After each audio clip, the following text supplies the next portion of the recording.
बांकीपुर विधानसभा उपचुनाव को लेकर राजद प्रवक्ता मृत्युंजय तिवारी ने भाजपा पर निशाना साधा है। न्यूज 11 भारत से खास बातचीत में उन्होंने दावा किया है कि भाजपा ने हार के डर से अपना उम्मीदवार बदला है। साथ ही कहा कि पिछली बार राजद उम्मीदवार को 50,000 वोट मिले थे और इस बार बांकीपुर सीट पर जीत उनकी ही होगी।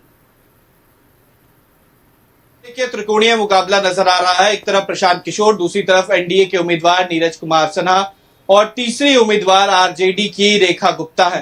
अब तैयारियों का जो माहौल है वो बन चुका है। नितिन नवीन एक तरफ आ चुके हैं, लेकिन अब सवाल ये है कि चुनाव का समीकरण किस तरफ जा रहा है। हमारे साथ आरजेडी के प्रवक्ता है मृत्युंजय तिवारी। किस तरीके से सर देखते हैं, त्रिकोणीय मुकाबला कहा जा रहा है, प्रशांत किशोर अपनी जीत का दावा। देखिए, हर चुनाव जब भी होते हैं तो शोर होता ही है, त्रिकोणीय हो, डायरेक्ट हो, जो भी हो। इस बार जो बांकीपुर विधानसभा का उपचुनाव हो रहा है कई मायनों में महत्वपूर्ण है। सरकार के कारनामों को भी लोगों ने देखा। प्रचंड बहुमत एनडीए को दिया, चाहे जिस रूप में दिया हो, मशीनरी मैनेजमेंट हो चाहे जो हो।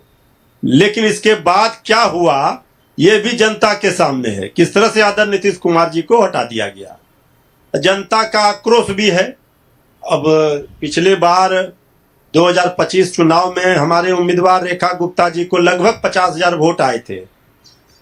तो इस बार हमें पूरा भरोसा, उम्मीद है कि जनता गोलबंद है।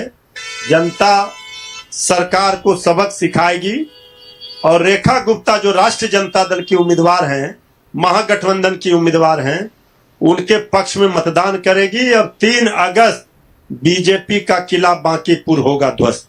क्या लगता है कि एक उम्मीदवार को पहले हटाया गया, दूसरे उम्मीदवार को लाया गया और कई सारे आरोप लगाए जा रहे हैं कि हालांकि वो कह रहे हैं कि अपनी मर्जी से गए हैं, लेकिन उसके पीछे कई कारण बताए जा रहे हैं। नहीं, ये तो सब लोग जान रहे हैं कि बीजेपी डरी हुई है।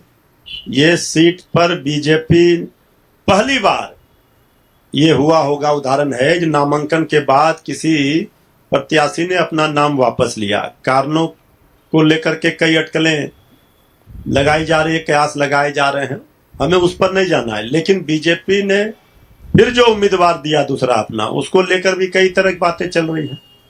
तो ठीक है, जनता मालिक है, लोकतंत्र में जनता तय करेगी किसे पसंद करना है। लेकिन तेजस्वी जी जिस मुद्दे को उठा रहे हैं, बिहार के हित में, नौजवानों, गरीबों, मजदूरों, किसानों के हित में, अब जनता समझ रही है। जनता झांसे में बीजेपी के नहीं आएगी।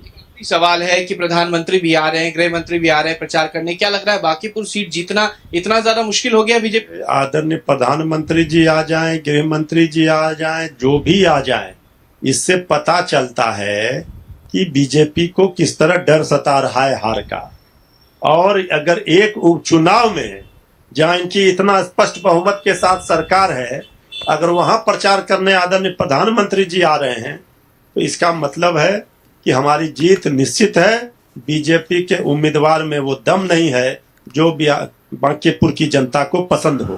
बहुत शुक्रिया। तो देखिए, सीधे तौर पे कहा कि जो जीत है वो हमारी सुनिश्चित है, क्योंकि जब ऐसे उपचुनाव में प्रधानमंत्री और गृह मंत्री को आना पड़ जाए तो जीत जो है वो पहले से ही सुनिश्चित हो जाती है। वहीं दूसरी तरफ कहा कि बीजेपी ने दिखाया कि किस तरीके से उन्होंने पहले उम्मीदवार को हटाया, दूसरे उम्मीदवार को सामने लाया। तो ये आने वाले समय में ये साफ बताता है कि बांकीपुर में अब क्या होने वाला है। वीडियो जर्नलिस्ट अखिलेश्वर के साथ उत्कर्ष, न्यूज 11 भारत, पटना। बांकीपुर उपचुनाव।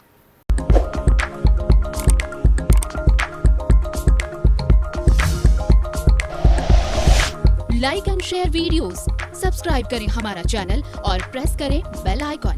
न्यूज 11 भारत, सच है तो दिखेगा।